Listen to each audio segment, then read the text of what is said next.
What's up, guys? Today, we're gonna do a review on Smackdown. I can't believe I gotta say this, man. This show was the complete shithole. You know what I'm saying? Actually, I'm not surprised because I already knew it was going to be. Because we have no meeting storylines, and we got three of our stars who barely show up to fucking Smackdown, acting like everything is so good. We don't care, man. This show was complete shit. Now, I'm gonna break down everything that happened tonight. Before I get into this video, I have no interest in the tag team division anymore until I see some improvement and better entertaining stars. Street Profits are boring. Nobody wants to see them. From now on, fuck the tag team division. This shit is trash, you know? We start off with Randy Orton. He comes out to Italy. They all start singing his song, man. Randy Orton is a certified legend. Everybody loves this man.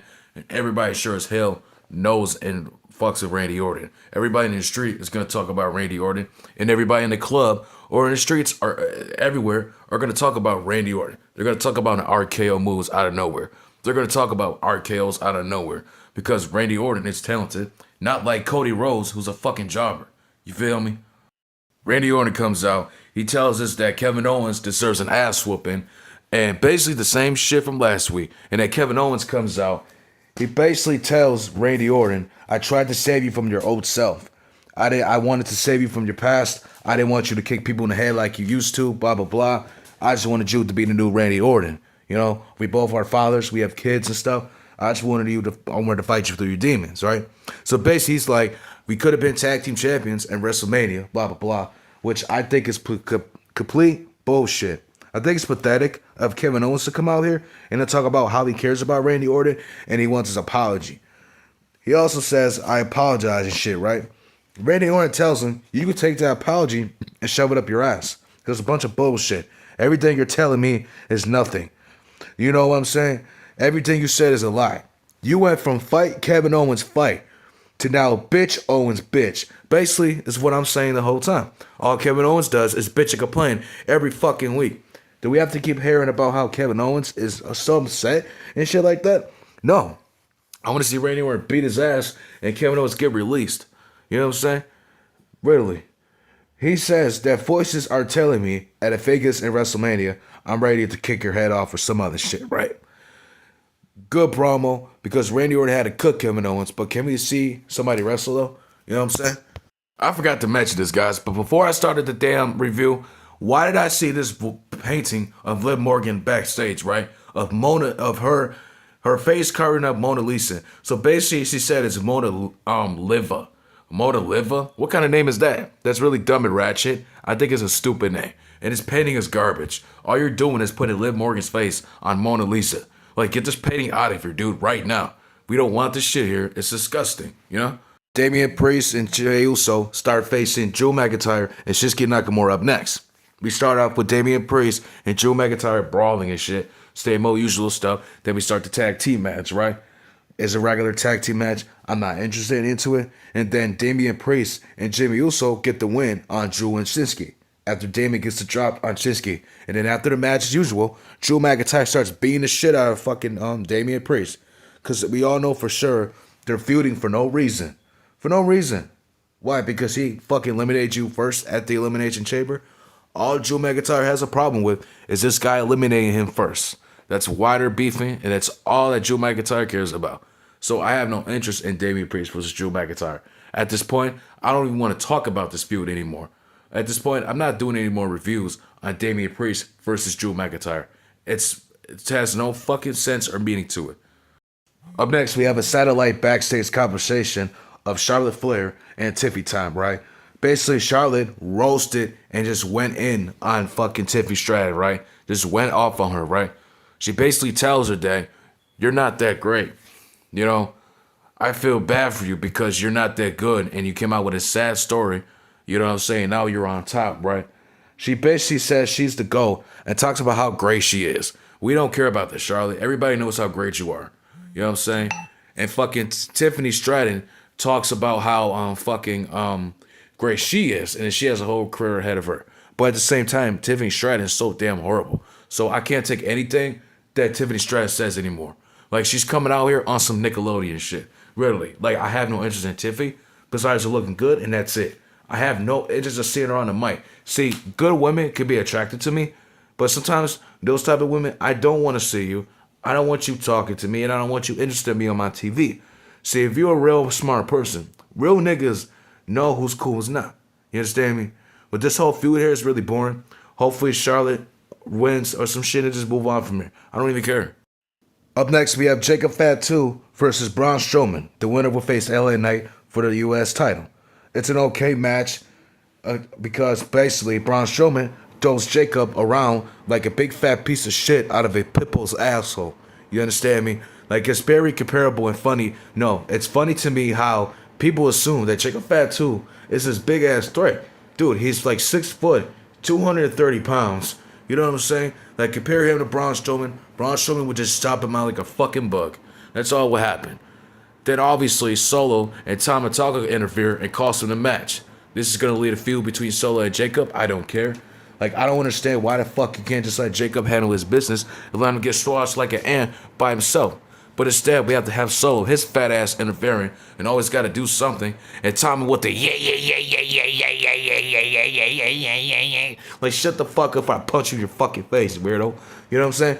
He come out, they cost him the match. I'm upset too, because why can't you let him fight himself? So now this is going to lead to Jacob feel some type of way. LA Knight comes out. Yeah, finally got the star in here. He comes in and states Braun Strowman. And they basically said Braun Strowman won by DQ and Jacob Fatu lost. So we're going to see LA Knight versus Braun Strowman. I'd rather see that shit. Really. I don't want to see fucking Jacob Fatu in this shit, bro. Like, I don't care if these two get released at this point. Him and Atomic just get released. You know what I'm saying? Like, Solo's supposed to be treated better.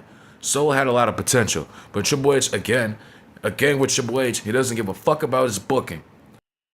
Up next, we have Zelina Vega versus Piper Niven. This is a decent match. It's okay. They start throwing each other around. Fucking Zelina starts countering Piper Niven's leg into the 619, right? She basically counters and slams her around.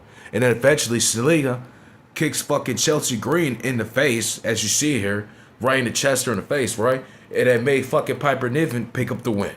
Again, why the fucking managers always gotta call somebody a match? Sometimes, why don't you hold back and let that superstar wrestle?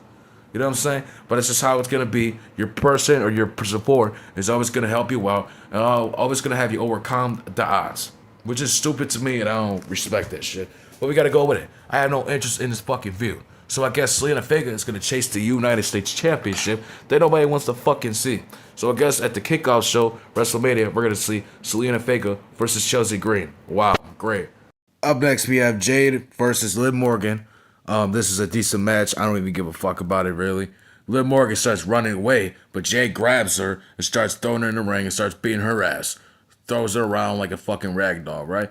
She hits a fire-ass dropkick I really like, but she could have knocked her out completely, right? She hits the spine buster. But eventually, Naomi comes in and hits Jade with the women's title belt, right?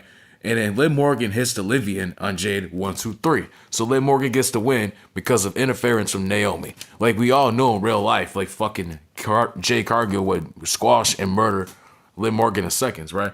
But Naomi came out and attacked Jay Cargill because of 2 weeks of being assaulted and attacked. So this is going to be a storyline going to WrestleMania, and we just got to look forward to it, right?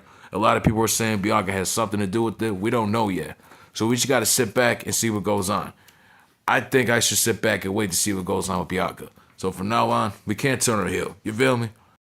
Up next, we have 2-3 stars who don't do anything and barely show up. The Tribal Chief, Roman Reigns, is back. I don't even care. He cuts his own, same old intro. Fucking Bologna, Italy. Acknowledge me. Ain't nobody acknowledging you, bro. We're not going to acknowledge our Tribal Chief who doesn't show up, and now he wants to show up. Get the fuck out of here, bro. Talking about some, he defeated everybody. I don't think he should be here. Well, that's just the way it is. Who else can he fight? Well, he could fight the new upcoming stars, dumb fucks. You know what I'm saying? Here's the problem. If you're going to be a star, you need to be here consistently. If you're not wrestling, I have no interest in fucking seeing you. I have no interest in you fucking talking or wrestling. You know what I'm saying? You're just a fucking jobber who shows up out of nowhere. Seth Rollins comes out in a stupid-ass church outfit, looking like a preacher. Now, Seth Rollins is out here looking like a fucking church preacher. He comes out here, he says, Roman Reigns, You know you crossed the line when you attacked me and when you eliminated me and CM Punk and blah blah blah. Like, shut the fuck up. Can we just get the business here? Nigga, you attacked Roman. Roman should have whooped his ass. There should have been a one-on-one at Elimination Chamber. And then maybe we could do a triple threat match. But until then, why the hell don't we have a one-on-one between these two? Literally. WrestleMania. Seth Roman should be fighting. You know what I'm saying? They should be having their feud going on. CM Punk should have just said, I'm going to sit back at the side. But he comes out. He says, Roman Reigns, without me fighting and helping your family Survivor Series, your ass wouldn't be here or your family wouldn't be here. Blah, blah, blah. Bullshit, right? And here's the problem. I want to CM Punk to sit back and let them do their thing. And then Paul Heyman can turn on Roman. Everybody talks about the fucking favor that Paul Heyman has for CM Punk. Well, the favor pretty much is that Paul Heyman's going to turn on Roman. And CM Punk is going to reunite with Paul Heyman. And that's what the favor is. Basically, that's what it is. I don't know and I don't give a shit. Because we have a meaningless ass triple threat match I have no interest in seeing. This Smackdown was a complete shithole. You know what I'm saying? We got to deal with another meaningless ass match for WrestleMania. And the only thing I'm looking forward to is just seeing what the hell John Cena has to say. And that's pretty much it. Because this promo last week was shit. And I swear to God, I hope he comes back with some fire comebacks for the fans and me. I don't even care if he roasts YouTubers. I don't care. If he could just go in on everything and do the comebacks like a ruthless aggression like back then. Nigga, listen. I want to put my faith in the Cody Rhodes and John Cena being one of the greatest matches at WrestleMania. Why the fuck do I have to see a meaningless triple threat match with CM Punk, Roman, and Seth? These niggas could be fighting for the world championship. They could have been beating Gunther or something. Even though Gunther is a fucking jobber. You know what I'm saying? WWE sucks. And again, we have to deal with another shitty ass show for this week.